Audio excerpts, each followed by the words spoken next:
Muhammad khairil anam wa ala alihi wa sahbihi ajma'in wa at-tabi'ina lahum bi ihsani illa yaumil qiyamah.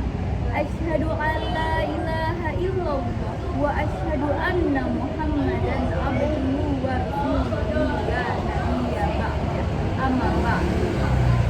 Dewan juri yang arif dan bijaksana, hadirin sebangsa dan setanah air yang kami banggakan, Imam Abu Hamid bin Muhammad Al-Ghazali dalam kitab Hidayah menjelaskan bahwa lisan manusia terdiri dari dua jenis, yakni lidah yang berada di dalam mulut dan lidah berupa kolam ataupun pen.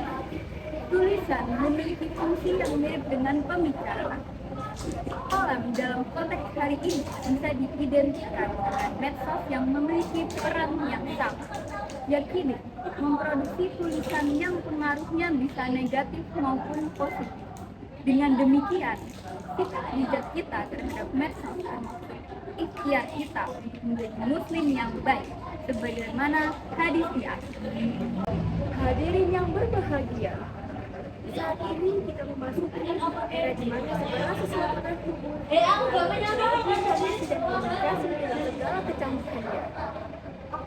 Seakan-akan dunia ini menjadi borderless atau tanpa batas. Kita tidak lagi sulit jika ingin berteman atau sekedar berkomunikasi dengan orang-orang yang berada di belahan bumi lain. Terlebih di masa pandemi ini, berbagai media tersebut bisa kita gunakan untuk proses belajar meski tanpa bertatap muka. Demikian misalnya manfaat media informasi dan komunikasi sekarang ini yang jauh lebih cepat. Namun di sisi lain, ternyata kemungkinan teknologi mengalihkan kehidupan kita dari dunia nyata ke dunia maya. Banyak orang yang terlalu terlena dan nyaman dengan dunia maya, sampai lupa bagaimana hidup di dunia. Sehingga dia menjadi acuh tak acuh pada lingkungannya, membuat jarak semakin lebar dengan orang-orang yang dekat dengannya. Di satu sisi lain, dia bisa dekat dengan orang yang jauh, tapi di sisi lain juga dia malah jauh dengan orang dekat. Semua itu bisa terjadi karena adanya media sosial. Oleh karena itu, pada kesempatan yang penuh ukhuwah ini izinkan saya untuk menyampaikan dakwah dengan tema Bijak bermedia sosial, cermin akhlak Islami. Para hadirin yang berbahagia, media sosial saat ini menjadi fenomena di tengah-tengah masyarakat, terutama pada kalangan generasi muda. Hampir semuanya memiliki akun media sosial sebagai bentuk eksistensi dalam pergaulan sosialnya. Dengan melihat keaktifan para pengguna media sosial tersebut membuktikan bahwa hampir semuanya menerima manfaat yang besar. Akan tetapi, fenomena penggunaan media sosial ini juga menimbulkan banyak persoalan, seperti timbulnya fitnah, perpecahan, bahkan tidak sedikit juga yang mengarah pada tindakan kriminal. Dampak negatif yang muncul tersebut tidak bisa kita limpahkan kesalahannya pada media sosial yang ada, sebab fungsi dari media itu akan mengikuti siapa penggunanya. Apabila digunakan dengan baik, maka media sosial akan memberi fungsi dampak yang baik, begitupun sebaliknya. Oleh karena itu, dalam berselancar di media sosial, kita perlu bijak dalam bermedia sosial, sehingga terciptanya akhlak Islami, yaitu apa saja yang bisa kita lakukan. Yang pertama, ada tidak boleh melakukan hate speech atau ujaran kebencian, provokasi, apalagi fitnah. Islam mengajarkan kepada kita untuk menjaga dan menciptakan kedamaian, sebagaimana Islam itu sendiri bermakna damai dan mendamaikan, serta membawa kesejahteraan dan ketentraman. Maka media sosial harus dijadikan sebagai sarana untuk mewujudkan perdamaian, bukan sebaliknya. Sudah banyak kasus hate speech, provokasi, dan fitnah yang mengancam persatuan kita. Yang kedua, syari sebelum syari. Kita patut mengambil pelajaran dengan kisahnya Nabi Sulaiman tatkala beliau melakukan perjalanan dan beristirahat. Burung hudhud adalah burung yang tidak tampak ketika Nabi Sulaiman mengabsen semua pasukannya. Pada saat burung mutu tersebut datang, dia ditanyai oleh Nabi Sulaiman. Lalu burung itu menjelaskan bahwa ia menemukan seorang wanita yang menjadi ratu sehingga sana yang besar. Sedangkan sang ratu bersama masyarakatnya tidak ada yang menyembah Allah Subhanahu wa Ta'ala. Mendapat informasi yang demikian, Nabi Sulaiman tidak cepat-cepat percaya kepada informasi yang diberikan oleh burung itu. Dalam Al-Quran dikisahkan, Nabi Sulaiman berkata akan verifikasi kebenaran laporan yang diberikan burung. Dengan demikian, Al-Quran mengajarkan kepada kita terhadap informasi apapun supaya kita cek terlebih dahulu. Burung yang tidak bagian daripada makhluk munafik saja, Nabi Sulaiman perlu antisipasi. Terlebih terhadap orang fakir. Tidak semua informasi yang kita dapatkan dari media sosial dan internet dipastikan kesahihannya. Maka, sebagai makhluk yang berakal, setiap kita menerima kabar sebaiknya pastikan terlebih dahulu kebenarannya. Jika dipastikan berita tersebut benar, maka barulah kita bisa share melalui media sosial. Dalam ajaran Islam, prinsip itu disebut dengan tabayyun. Allah Subhanahu wa Ta'ala berfirman di dalam surat Al-Hujurat ayat 6 yang berbunyi, "Ya ayyuhalladzina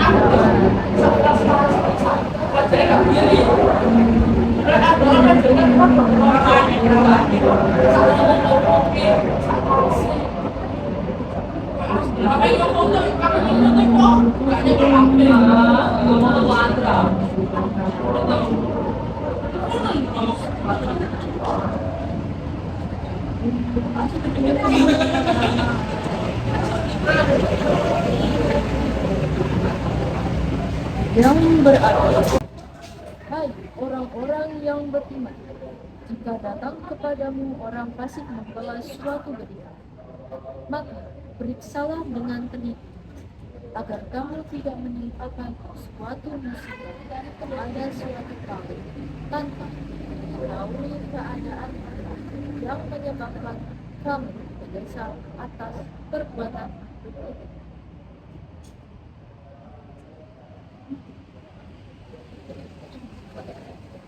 Yang ketiga, tidak boleh pamer. Belakangan ini ramai dibicarakan fenomena flexing. Banyak orang yang senang memamerkan kemewahan di media sosial. Dalam ajaran Islam, hal demikian itu melarang keras karena menimbulkan banyak efek negatif. Jika sikap pamer itu dilihat oleh orang yang tidak mampu, maka akan menimbulkan kesenangan. Lebih baik jika yang mampu dalam kemampuan untuk syukur dengan cara yang benar tanpa harus memamerkannya di media sosial. Maka sikap kita harus utamakan, bukan pendidikan tapi wajib di media sosial.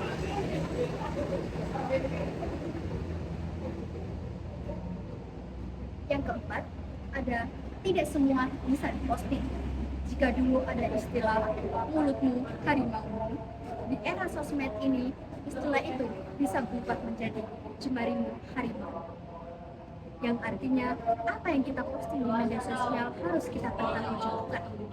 Setiap kali posting harus pikirkan dampak yang akan muncul dari postingan tersebut. Maka cukuplah posting hal-hal yang positif saja.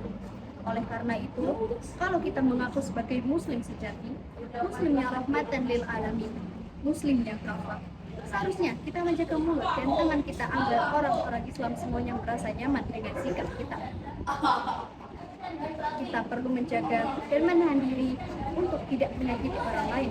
Apabila bagi semua anak bangsa Indonesia, kita tidak patut berpecah belah.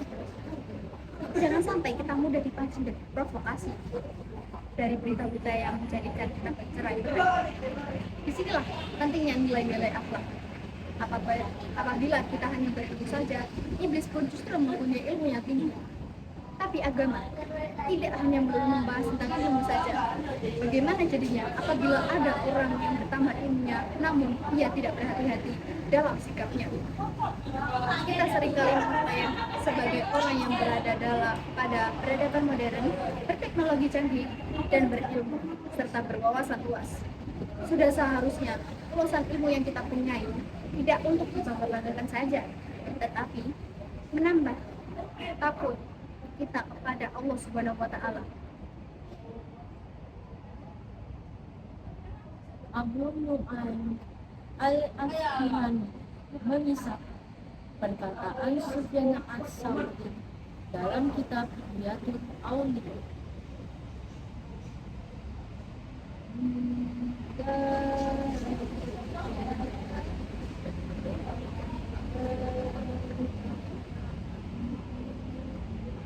Yang artinya, barang siapa yang bertambah ilmu, bertambah pula kesedihan. Hiyatul Auliya juz 10 halaman 323.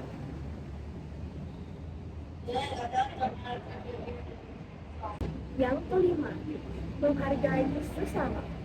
Derasnya arus informasi di media sosial, di antaranya pasti ada yang menimbulkan pro kontra. Perbedaan sikap dan pandangan merupakan sesuatu yang wajar. Maka perlu di antara kita mengedepankan sikap saling menghormati dan menghargai. Jangan sampai postingan atau komentar kita di media sosial mengandung unsur kezaliman.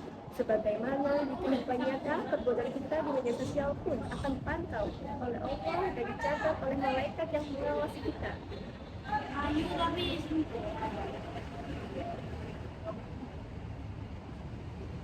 Allah Subhanahu wa taala berfirman dalam surat Kahf ayat 18 yang berbunyi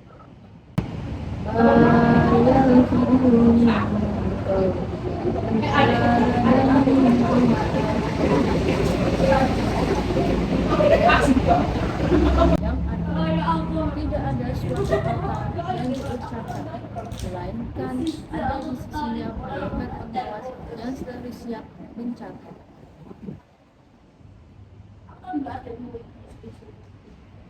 Hadirin yang berbahagia, dari uraian kami tadi dapat kita tarik beberapa kesimpulan.